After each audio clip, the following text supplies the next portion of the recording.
गांधी तीर्थ निसर्गाच्या सानिध्यात महात्मा गांधींच्या जीवनावरील जगातील पहिले मल्टीमीडिया म्युझियम. आजच भेट द्या. गांधी तीर्थ, जैन हिल्स, जळगाव. अधिक माहितीसाठी www.gandhifoundation.net वर विजिट करा.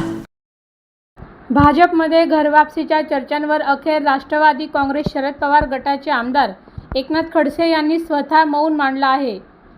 मी भाजपमध्ये जाणार नाही, मी शरद पवार साहेबांसोबतच राहणार, अशी स्पष्ट भूमिका खडसेंनी मांडली. यावेळी त्यांनी मंत्री गिरीश महाजन यांच्यावरही जोरदार पलटवार केला. एकनाथ खडसे म्हणाले, भाजपमध्ये जाण्याचा मला आता कोणताही इंटरेस्ट राहिलेला नाही. माझे काही कार्यकर्ते इच्छुक असतील, पण मी नाही. गिरीश महाजन यांच्या टीकेला उत्तर देताना खडसे म्हणाले, गिरीश महाजन म्हणतात ते लहान आहेत, हे खरं आहे, पण मुख्यमंत्रीपदाच्या शर्यतीत असल्याचे बोर्ड त्यांच्या मतदारसंघात लागले होते. यावेळी खडसेंनी जुने राजकीय संदर्भही उलगडले. गिरीश महाजन यांना तिकीट मिळण्यासाठी मी आग्रह धरला होता. आम्ही त्यांना पुढे आणलं नसतं तर ते आज या स्थानावर नसते, असा दावा त्यांनी केला आहे. खडसे पुढे म्हणाले, माझ्या भाजप प्रवेशाला विरोध करून ब्लॅकमेल कोण करत आहे हे मला चांगलं माहिती आहे. अमित शहा यांनी मला स्वतः फोन करून भाजपमध्ये येण्याचं निमंत्रण दिलं होतं. विनोद तावडे यांच्या भेटीबाबतही त्यांनी स्पष्टीकरण दिलं. तावडे माझ्या तब्येतीची विचारपूस करण्यासाठी आले होते. कोणतीही राजकीय चर्चा झाली नाही. राजकारण वेगळं आणि मैत्री वेगळी असते. तसेच त्यांनी सांगितले की अमृत महोत्सवी वाढदिवसानिमित्त सर्व पक्षांच्या नेत्यांना निमंत्रण दिलं असून कोण आलं तरी त्यांचं स्वागतच आहे. तावडेंना भेटल्यानंतर त्यांनी विचारले आहे. विनोद तावडे हे औपचारिकरित्या माझ्याकडे आले होते रक्षाताईंच्या भेटीसाठी आणि त्यांनी त्या कार्यात माझ्या तब्येतीची विचारपूस केली. अन्य कुठलाही राजकीय विषय त्यांच्याशी चर्चेला झालेला नाही. तावडे साहेबांनी मी अनेक वर्ष एकत्र काम केलेलं आहे. वर्षानुवर्ष काम केलेलं असल्यामुळे शेवटी ती मैत्री काही आम्ही सोडलेली नाही आहे. राजकारण एका वेगळ्या बाजूला आणि वर्षानुवर्ष काम केल्यानंतरची जे मैत्री आहे ते एका बाजूला. मी अमित शहा साहेबांना भेटतो, मोदी साहेबांना भेटतो, मी गडकरी साहेबांना भेटतो, राजनाथ सिंगांना भेटतो. याचा अर्थ असा नाही आहे की मी भाजपमध्ये गेलो आहे. माझ्या पूर्वीच्यापासून एकत्र काम केल्यानंतर सहज करशी म्हणून आम्ही एकमेकांना भेटत असतो आणि ते माझं त्या ठिकाणी आनंदाने स्वागतही करतात आणि दोन शब्द गोडे बोलतात.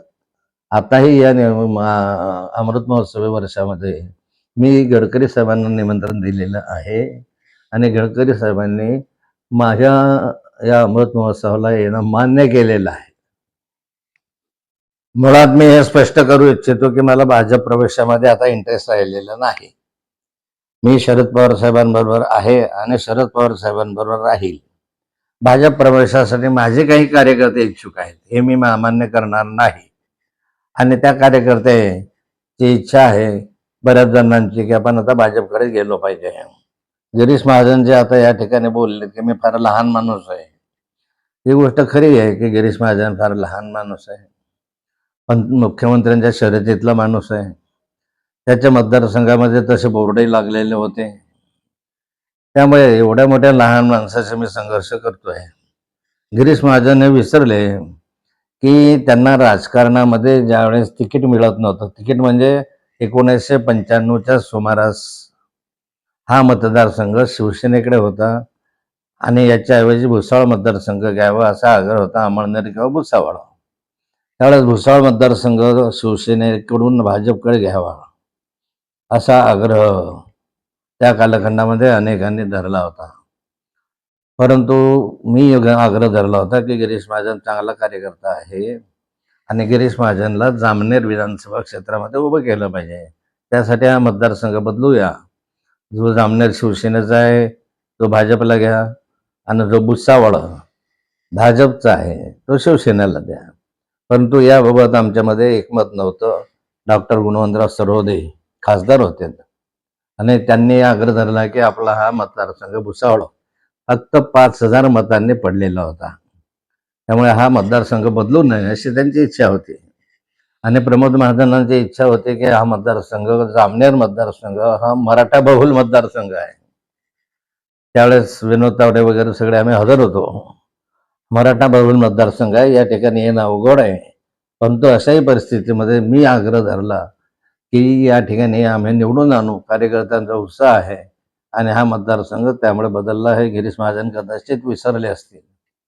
त्यांच्या मतदारसंघामध्ये जोपर्यंत ते मंत्री झालेत तोपर्यंत त्यांना मी सातत्यानं सर्व बाबींनी सहकार्य केलं, सर्व तोडशी सहकार्य केलं. माझ्या सभेशिवाय त्यांच्या मतदारसंघामधली निवडणुकीची संपतच नव्हतं.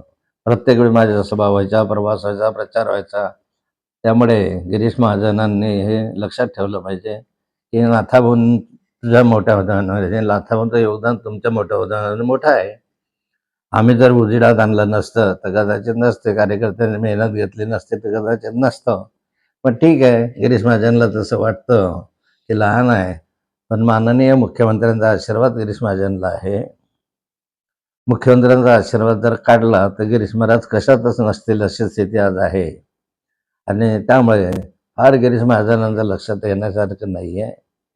एवढं निश्चित आहे की दिल्लीला मी गेलो होतो, त्यावेळेस मी गेलो म्हणजे मी स्वतःहून गेलो नव्हतो. माननीय अमित शहा यांनी मला फोन केला होता. मला त्यांनी दिल्लीला बोलवून घेतलं होतं. त्यावेळेस मला माहिती नव्हतं काय काम आहे. आणि गेल्यानंतर त्यांनी मला सांगितलं होतं की भाजप जॉईन करू. आणि नड्डाजीकडे पाठवलं. नड्डाजींनी काय ते त्या सगळ्यांना माहिती आहे. त्यानंतरच्या कालखंडामध्ये गिरीश महाजन म्हणतात मी विरोध केला नव्हता. त्यांनी विरोध केला नसेल, पण वरच्याने जे मला सांगितलं त्या कालखंडामध्ये ते म्हणाले आपको अगर प्रवेश देंगे तो भाजप के लोकल लोग आपसे पार्टी बोल रहे कि हम काम नहीं करेंगे, हम सीट गिरा देंगे, ऐसा वो ब्लैकमेल कर रहे हैं. इसलिए आप लोकसभा में हमारा काम करो, बाद में देखते हैं, असं त्यांनी म्हटलं होतं. मग ब्लॅकमेल कोण करत होतं? नाथाभाऊंना प्रवेश दिला तर आत्ताही म्हणतात की नाथाभाऊंकडे जर देवेंद्र फडणवीस वाढदिवसाच्या दिवशी आले तर मी राजकारण सोडून देईल, हे वाक्य कोणाचे आहे? अशा अनेक गोष्टी आपण त्या खोलवर मी जात नाही. माझा 75वा वाढदिवस आहे, अमृत महोत्सवी वाढदिवस आहे. आणि त्यानिमित्त शरद पवार साहेब, उद्धवजी ठाकरे, शिंदे साहेब या सर्वांनाच विनंती करणार आहे की तुम्ही यावं. जे येतील त्यांचं स्वागत करणार आहे.